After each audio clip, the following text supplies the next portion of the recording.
দুনিয়া বসবাসের জন্য আল্লাহ পাঠান নাই। সামান্য সময় দুনিয়াতে বিচরণ করো। তোমার যদি ঘুমাইতে মনে চায়, তুমি আরামের ঘুম কবরের মধ্যে গিয়া দিবা। জান্নাতের ময়দানে তোমার আরামের ঘর।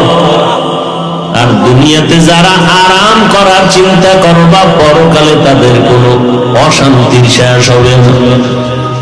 গভীর রাত, রাতের শেষ ভাগে ফেরাউন জানে আল্লাহ প্রথম আসমানে আসেন। আল্লাহর কাছে গভীর রাতে কান্না করে, ও দয়ার মালিক, আমি জানি তুমি খোদা, তুমি মালিক। আমি মিশরের খোদা দাবি করে দুনিয়ার কিছু মাস্তানি করার অনুমতি চাই, বিনিময়ে আখিরাতে আমি কিছুই চাই না। ফেরাউন ভোর রাতে আল্লাহকে ডাকতো। ও জানে এই জমিন ও আসমানের মালিক একজন।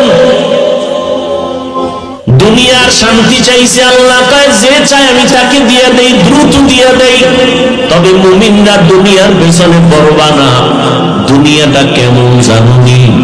স্বামী আর স্ত্রী ঘরের মধ্যে, স্বামী খানা খাইয়া বিছানার মধ্যে ঘুমায় পড়লো রাতের বেলা, আর ওদিক দিয়া তোমার স্ত্রী বসে বসে পান খাচ্ছে বা বসে বসে অপেক্ষায় আছে, ঘুম আসে না। স্বামী ঘুম দিয়া নাকটা নেয়ার স্বপ্ন দেখে, বিলকিসের সিংহাসনের মধ্যে বান্দা ঘুরতেছে, সারা দুনিয়া সফর করতেছে। বিলকিসের সিংহাসন হঠাৎ করিয়া বান্দা চোখ দুইটা খুলে দেখে তার বিছানায় সে বসে আছে।